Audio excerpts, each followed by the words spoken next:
मनुष्य के जीवन में यदि कोई ऐसी अवस्था है जिससे वो सबसे अधिक बचना चाहता है तो वो है अकेलापन। जैसे ही जीवन में लोग कम होने लगते हैं, बातचीत घटने लगती है या भीतर खालीपन महसूस होने लगता है, मन तुरंत किसी सहारे की तलाश में निकल पड़ता है। कोई मोबाइल में खो जाता है, कोई काम में, कोई मनोरंजन में और कोई लगातार नए संबंध बनाने में। ऐसा लगता है मानो अकेले रह जाना किसी सजा से कम नहीं। लेकिन क्या सचमुच अकेलापन हमारा शत्रु है या हम उसके वास्तविक अर्थ को कभी समझ ही नहीं पाए? मनोवैज्ञानिक दृष्टि से देखा जाए तो मनुष्य एक सामाजिक प्राणी है। बचपन से ही उसका मन दूसरों के साथ जुड़कर अपनी पहचान बनाना सीखता है। परिवार, मित्र, समाज और रिश्ते उसके व्यक्तित्व का हिस्सा बनते जाते हैं। यही कारण है कि जब वो अचानक अकेला होता है तो उसे केवल लोगों की कमी महसूस नहीं होती, बल्कि उसे ऐसा लगता है जैसे उसकी पहचान का कोई हिस्सा भी उससे दूर हो गया हो। यही अनुभव भीतर बेचैनी पैदा करता है। लेकिन आध्यात्मिक दृष्टि इस घटना को बिल्कुल अलग तरीके से देखती है। वो कहती है कि अकेलापन समस्या नहीं है, समस्या यह है कि हमने स्वयं को केवल दूसरों के माध्यम से जाना है। जब तक आसपास लोग रहते हैं हम स्वयं से मिलने की आवश्यकता ही महसूस नहीं करते। हमारा ध्यान बाहर की दुनिया में इतना व्यस्त रहता है कि भीतर का मौन अनसुना रह जाता है। इसलिए जैसे ही बाहरी सहारे कम होते हैं हमें पहली बार अपने भीतर की आवाज़ सुनाई देने लगती है। यही क्षण असहज भी लगता है और अत्यंत मूल्यवान भी। यहीं एक गहरी मनोवैज्ञानिक सच्चाई छिपी है। अधिकांश लोग अकेलेपन से नहीं डरते, वे उस मन से डरते हैं जिसका सामना उन्हें अकेले होने पर करना पड़ता है। जब चारों ओर शोर होता है तब भीतर के अधूरे प्रश्न दबे रहते हैं। लेकिन जैसे ही बाहरी व्यस्तता कम होती है वही प्रश्न सामने आने लगते हैं। अधूरे दुख, पुराने घाव, दबे हुए भय, अपूर्ण इच्छाएं और अनकही भावनाएं धीरे धीरे सतह पर आने लगती हैं। व्यक्ति समझता है कि उसे अकेलापन परेशान कर रहा है, जबकि वास्तव में वह पहली बार स्वयं से मिल रहा होता है। यही कारण है कि बहुत से लोग अकेले रहना नहीं सीख पाते। वे तुरंत किसी नए सहारे की तलाश करते हैं। यदि एक रिश्ता समाप्त होता है तो वे दूसरे रिश्ते में चले जाते हैं। यदि एक काम खत्म होता है तो वे स्वयं को किसी नई व्यस्तता में डुबो देते हैं। उनका उद्देश्य आगे बढ़ना नहीं होता, बल्कि भीतर उठ रहे मौन से बचना होता है। लेकिन जिससे हम लगातार भागते हैं वो कभी समाप्त नहीं होता, वो केवल कुछ समय के लिए छिप जाता है। आध्यात्मिक परंपराएं सदियों से कहती रही हैं कि अकेलापन कोई अभिशाप नहीं बल्कि एक दर्पण है। इस दर्पण में पहली बार व्यक्ति बिना किसी भूमिका के स्वयं को देख सकता है। यहाँ वो न किसी का पिता है, न पुत्र, न मित्र, न पति, न पत्नी और न किसी पद का अधिकारी। यहाँ केवल उसका अपना अस्तित्व बचता है। यही अनुभव शुरुआत में असुरक्षित लगता है, क्योंकि मन ने अपनी पहचान हमेशा बाहरी संबंधों से बनाई होती है। यहीं से मुक्ति की पहली सीढ़ी शुरू होती है। मुक्ति का अर्थ संसार छोड़ देना नहीं है। मुक्ति का अर्थ है उन मानसिक निर्भरताओं को पहचानना जो हमें लगातार दूसरों पर टिकाए रखती हैं। यदि मेरी खुशी केवल किसी एक व्यक्ति की उपस्थिति पर निर्भर है, यदि मेरा आत्मविश्वास केवल दूसरों की प्रशंसा से बनता है, या यदि मेरा मन अकेले रहते ही टूटने लगता है, तो इसका अर्थ है कि मैंने अभी तक स्वयं के साथ संबंध बनाना नहीं सीखा। मनोविज्ञान भी ये मानता है कि जो व्यक्ति अपने साथ सहज रह सकता है वह भावनात्मक रूप से अधिक संतुलित होता है। वह संबंध बनाता है लेकिन उनसे अपनी पूरी पहचान नहीं जोड़ देता। वह प्रेम करता है लेकिन भय के कारण किसी को पकड़ कर नहीं रखता, क्योंकि उसके भीतर पहले से ही एक आधार मौजूद होता है। यही आंतरिक आधार व्यक्ति को जीवन की कठिन परिस्थितियों में भी स्थिर रहने की शक्ति देता है। धीरे धीरे जब व्यक्ति अकेलेपन से भागना बंद कर देता है तब एक अद्भुत परिवर्तन शुरू होता है। वही समय जो पहले बोझ लगता था अब आत्मचिंतन का अवसर बन जाता है। वही मौन जो पहले डराता था अब मन को शांत करने लगता है। वही खालीपन जिसमें पहले बेचैनी थी अब धीरे धीरे एक नई स्वतंत्रता का अनुभव देने लगता है। यह परिवर्तन बाहर की परिस्थितियों से नहीं आता बल्कि देखने की दृष्टि बदलने से आता है। यही इस पूरी यात्रा का सबसे महत्वपूर्ण बिंदु है। अकेलापन हमें तोड़ने नहीं आता वो हमें उन झूठी पहचान से मुक्त करने आता है जिनके सहारे हम वर्षों से जी रहे होते हैं। यदि हम उससे भागते हैं तो वह पीड़ा बन जाता है, यदि हम उसे समझते हैं तो वही आत्मबोध का द्वार खोल देता है। इसलिए मुक्ति की शुरुआत भीड़ में नहीं बल्कि उस क्षण में होती है जब मन पहली बार बिना भागे स्वयं के साथ बैठना सीखता है। अकेलापन स्वयं में दुख नहीं है, वो एक ऐसी आंतरिक अवस्था है जहां व्यक्ति पहली बार अपने वास्तविक मन से परिचित होता है। यही परिचय आगे चलकर आत्मबोध, आंतरिक स्वतंत्रता और मुक्ति की दिशा खोलता है।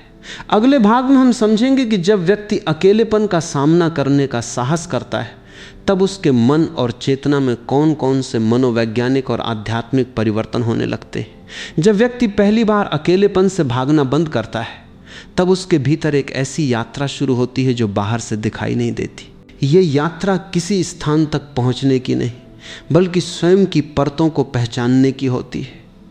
प्रारंभ में यह अनुभव सरल नहीं लगता। मन बार बार किसी न किसी व्यस्तता की ओर भागना चाहता है। वो चाहता है कि कोई बात करे, कोई साथ बैठे, कोई उसका ध्यान बांट दे। लेकिन यदि व्यक्ति धैर्य रखता है तो धीरे धीरे वही बेचैनी समझ में बदलने लगती है। मनोवैज्ञानिक दृष्टि से मन हमेशा परिचित चीज़ों से चिपके रहना चाहता है। जो आदतें वर्षों से बनी हैं उन्हें छोड़ना उसे असुरक्षित लगता है। यदि किसी व्यक्ति ने हर खाली समय को मोबाइल, बातचीत, काम या मनोरंजन से भर दिया हो तो अचानक मौन में बैठना उसके लिए असहज होगा। इसका कारण ये नहीं कि मौन गलत है बल्कि ये कि मन ने अब तक स्वयं के साथ रहने का अभ्यास ही नहीं किया। इसलिए शुरुआत में बेचैनी स्वाभाविक है। यहीं एक महत्वपूर्ण परिवर्तन शुरू होता है। पहले व्यक्ति हर भावना से बचना चाहता था, अब वो उसे देखने लगता है। यदि दुख उठता है तो वह तुरंत उसे दबाने की कोशिश नहीं करता। यदि कोई पुरानी स्मृति सामने आती है तो वह उससे भागने के बजाय उसे समझने का प्रयास करता है। यही देखने की कला धीरे धीरे मन को हल्का करने लगती है, क्योंकि जिन भावनाओं को हम वर्षों तक दबाते रहते हैं वे समाप्त नहीं होती, वे केवल भीतर जमा होती रहती हैं। आध्यात्मिक परंपराएं इसे साक्षी भाव की शुरुआत मानती हैं। साक्षी भाव का अर्थ है अपने विचारों और भावनाओं को बिना उनसे पूरी तरह जुड़कर देखना। जब व्यक्ति ये अनुभव करने लगता है कि मैं अपने विचार नहीं हूँ और मैं अपनी क्षणिक भावनाएं भी नहीं हूँ, तब उसके भीतर एक नया बोध जन्म लेता है। अब वो हर मानसिक लहर के साथ बहता नहीं बल्कि उसे आते जाते देख सकता है।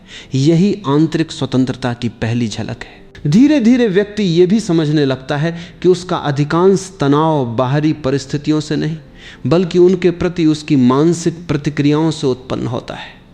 अकेलेपन में बैठकर उसे दिखाई देता है कि कितनी बार उसने भविष्य की कल्पनाओं से स्वयं को डराया, कितनी बार अतीत की घटनाओं को बार बार दोहराकर अपने ही दुख को बढ़ाया और कितनी बार दूसरों की राय को अपनी पहचान बना लिया।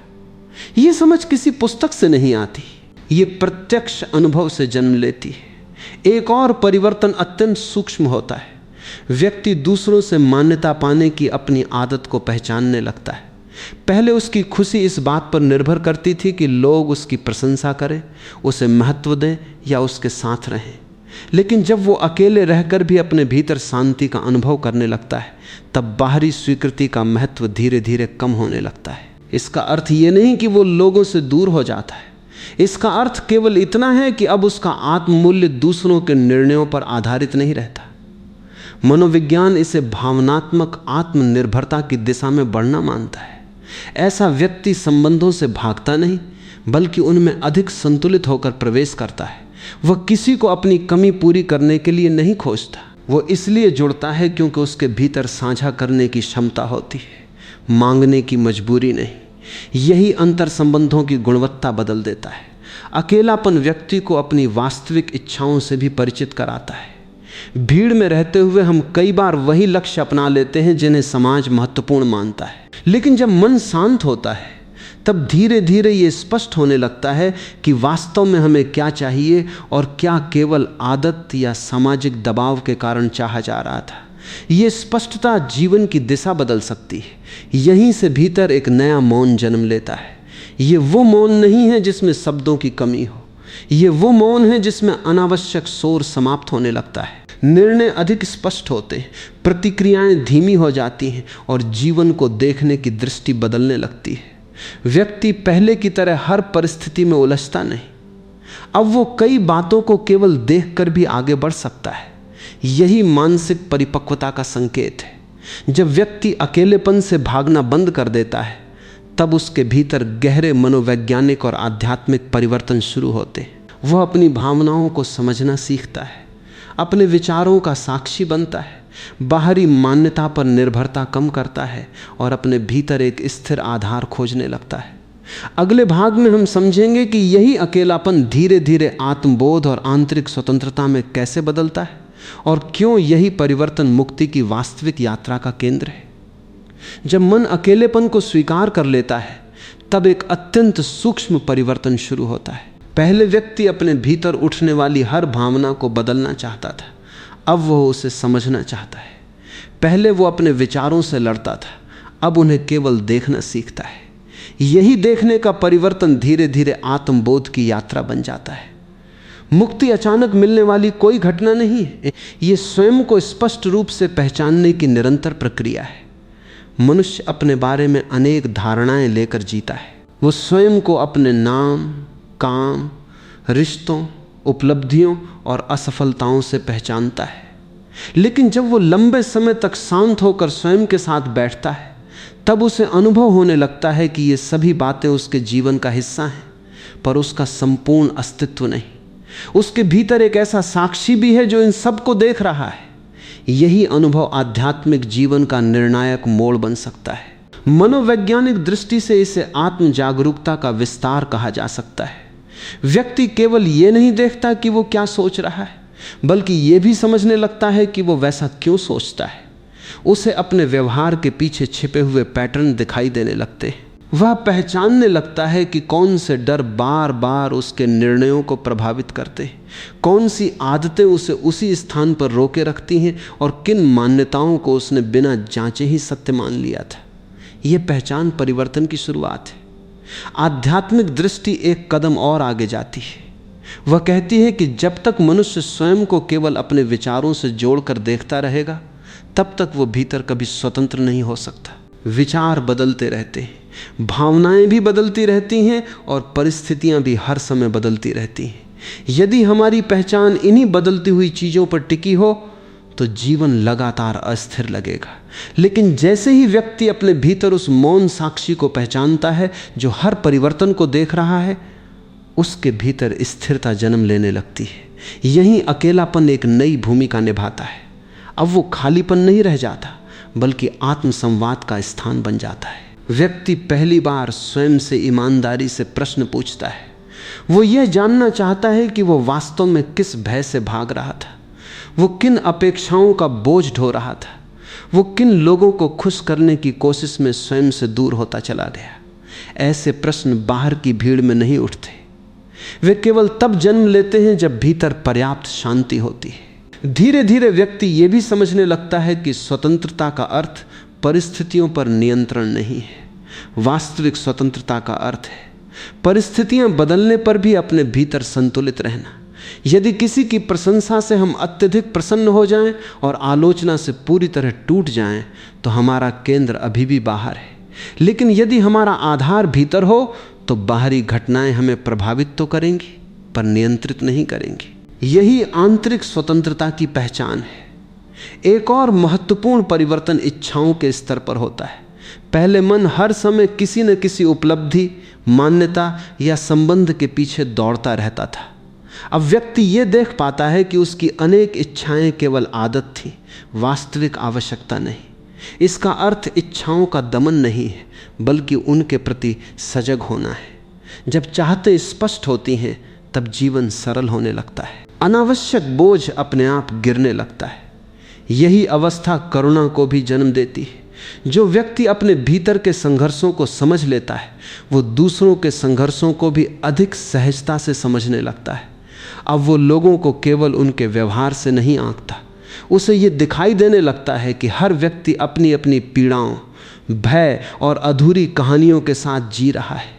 ये समझ संबंधों में कठोरता कम करती है और संवेदनशीलता बढ़ाती है। इसलिए आत्मबोध केवल व्यक्ति को नहीं बदलता, उसके आसपास के संबंधों को भी बदल देता है। मनोवैज्ञानिक रूप से देखा जाए तो यही वो चरण है जहां व्यक्ति भावनात्मक परिपक्वता की ओर बढ़ता है।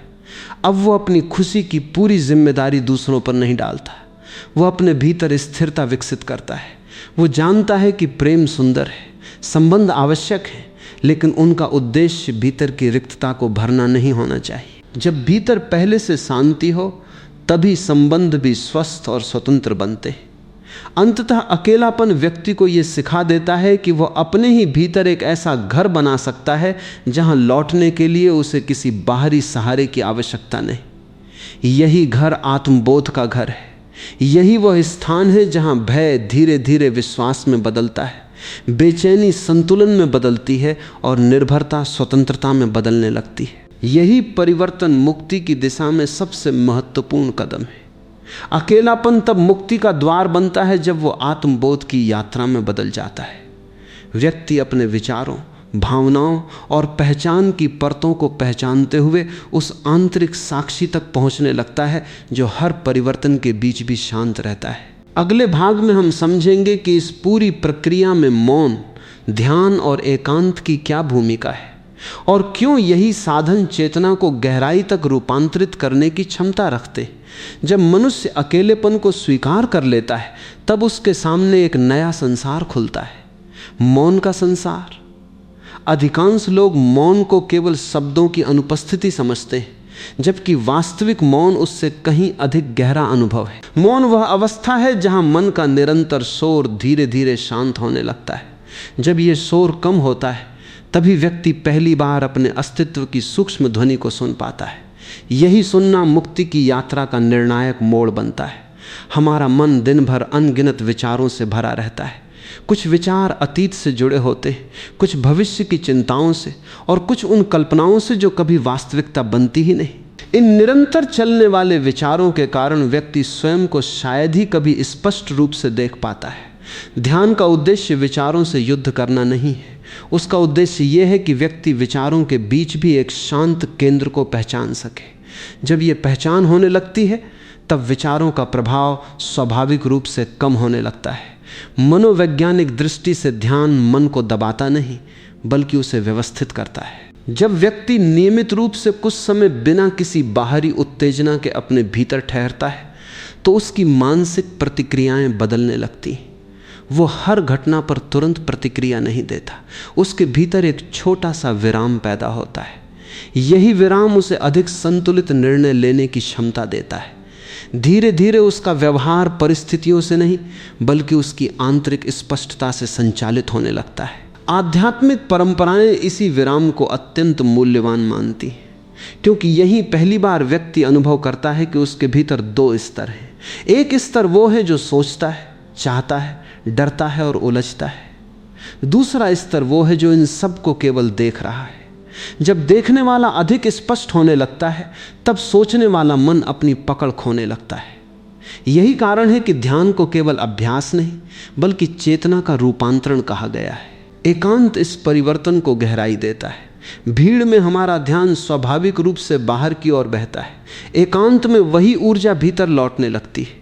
प्रारंभ में यह कठिन लगता है क्योंकि मन बाहर जाने का अभ्यस्त होता है, लेकिन धीरे धीरे भीतर की यात्रा अधिक आकर्षक लगने लगती है। व्यक्ति यह अनुभव करने लगता है कि जो शांति वो वर्षों से बाहरी परिस्थितियों में खोज रहा था उसका स्रोत उसके अपने भीतर ही उपस्थित था। इसी अवस्था में व्यक्ति अपने भय को भी नए ढंग से देखता है।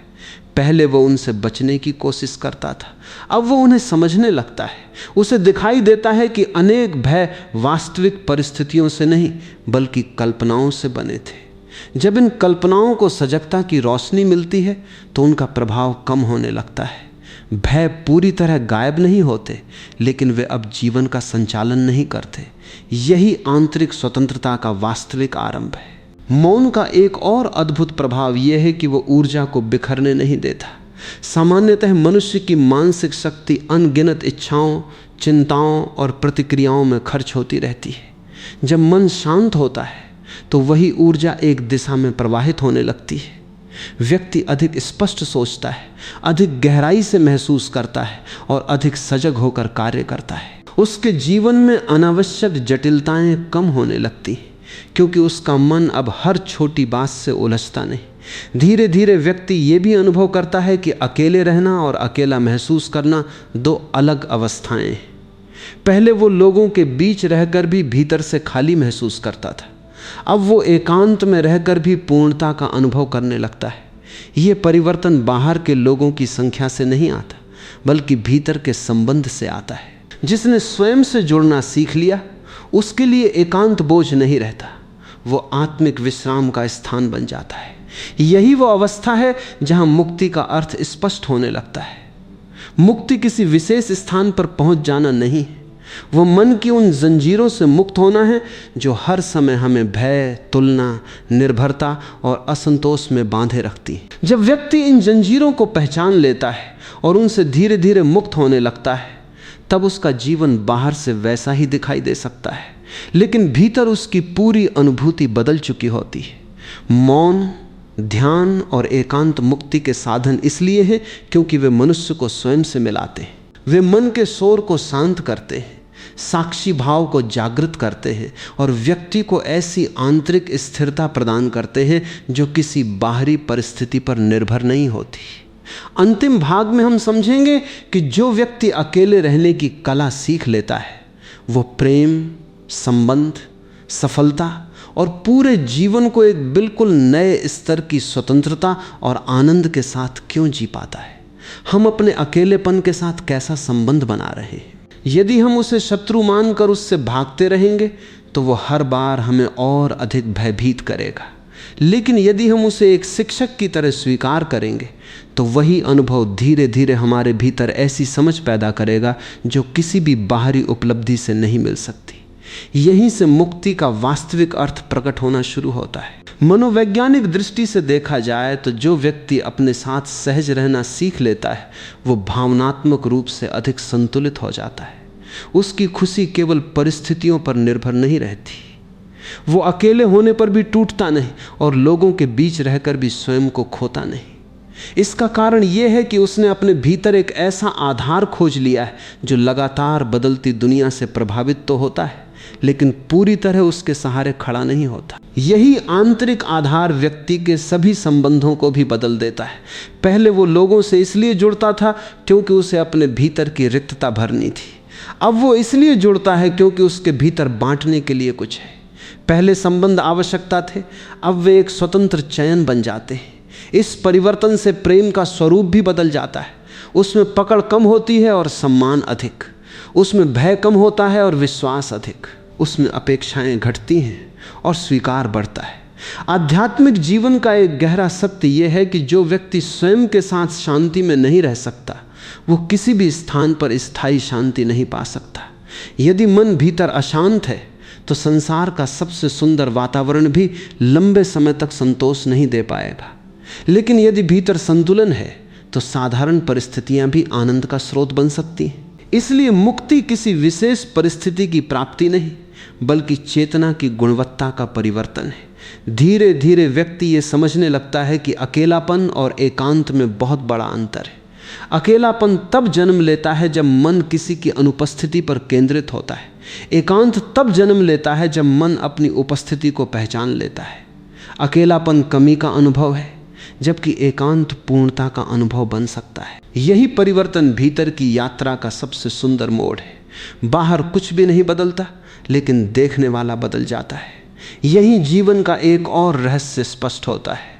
हम वर्षों तक ये मानते रहते हैं कि कोई व्यक्ति, कोई उपलब्धि या कोई भविष्य की घटना हमें पूर्ण बना देगी, लेकिन जब हम स्वयं के साथ बैठना सीखते हैं तब धीरे धीरे ये भ्रम टूटने लगता है। हमें अनुभव होने लगता है कि पूर्णता बाहर से नहीं आती, वो तब प्रकट होती है जब मन निरंतर खोज छोड़कर वर्तमान क्षण में विश्राम करना सीखता है। ये विश्राम निष्क्रियता नहीं है, बल्कि गहरी आंतरिक सजगता है। इस अवस्था में व्यक्ति संसार से दूर नहीं भागता, वो अपने दायित्व निभाता है, प्रेम करता है, संबंधों में रहता है, कार्य करता है और जीवन के हर अनुभव को स्वीकार करता है। अंतर केवल इतना होता है कि अब उसका केंद्र बाहर नहीं, भीतर होता है। इसलिए सफलता उसे अहंकारी नहीं बनाती और असफलता उसे तोड़ती नहीं। प्रशंसा उसे बहा नहीं ले जाती और आलोचना उसकी शांति नहीं छीनती। यही आंतरिक स्वतंत्रता मुक्ति की सबसे व्यावहारिक अभिव्यक्ति है। मनोविज्ञान भी यही संकेत देता है कि आत्म जागरूक व्यक्ति तनाव, अस्वीकार और परिवर्तन जैसी परिस्थितियों से अधिक स्वस्थ ढंग से गुजरता है, क्योंकि उसने अपने भीतर स्थिर रहने की क्षमता विकसित कर ली होती है। आध्यात्मिक दृष्टि इसी क्षमता को चेतना की परिपक्वता कहती है। जब दोनों दृष्टियां एक ही सत्य की ओर संकेत करती हैं, तब स्पष्ट हो जाता है कि अकेलेपन को समझना केवल आध्यात्मिक अभ्यास नहीं, बल्कि मानसिक स्वास्थ्य की भी आधारशिला है। धीरे धीरे एक ऐसा क्षण आता है जब व्यक्ति अकेले बैठा होता है, लेकिन उसे किसी कमी का अनुभव नहीं होता। मौन उसे डराता नहीं, बल्कि गले लगाता है। समय बोझ नहीं लगता, बल्कि अवसर बन जाता है। विचार आते हैं और चले जाते हैं, लेकिन भीतर की शांति बनी रहती है। उसी क्षण वो समझता है कि मुक्ति कहीं दूर नहीं थी, वो तो हमेशा उसके भीतर प्रतीक्षा कर रही थी। केवल उसका ध्यान बाहर की ओर इतना व्यस्त था कि वो उसे देख नहीं पा रहा था।